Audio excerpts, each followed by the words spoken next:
नाज़रीन, मैं हूं मुंशी मोहम्मद नुमान और आज मोरखा 5/9/2021 मूंजी है सुपर फाइन हमारी गल्ला मंडी अलीपुर चट्ठा, ज़िला गुजरांवाला, तहसील वज़ीराबाद में।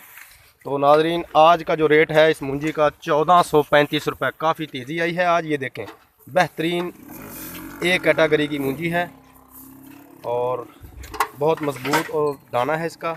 और लेबर जो है ये शदीद गर्मी में, ये देखें, बहुत मुशक्क़त भरा ये काम कर रहे हैं। और ये देखें, ये तोड़ों में भरी जा रही है। 60 किलो की पैकिंग है। ये यहाँ से किसी भी शहर के शेलर में, किसी भी राइस मिल में चली जाएगी और वहाँ जाकर इसको सारे प्रोसेस के बाद इसका चावल जो है वो निकाल लिया जाएगा। ये देखें,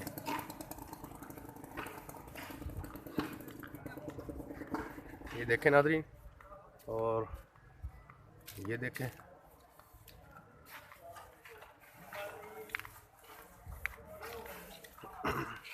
आज रेट जो है वो मेरे व्यूवर्स को अपने बताना चाहता हूँ, काफ़ी तेज़ था।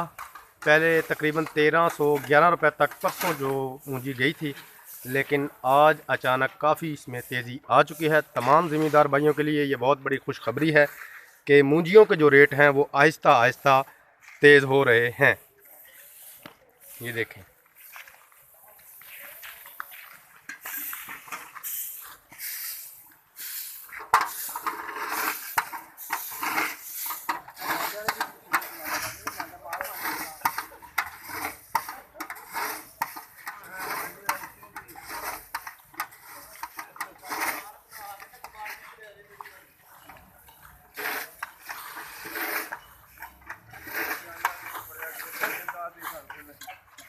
ये देखें नाज़रीन।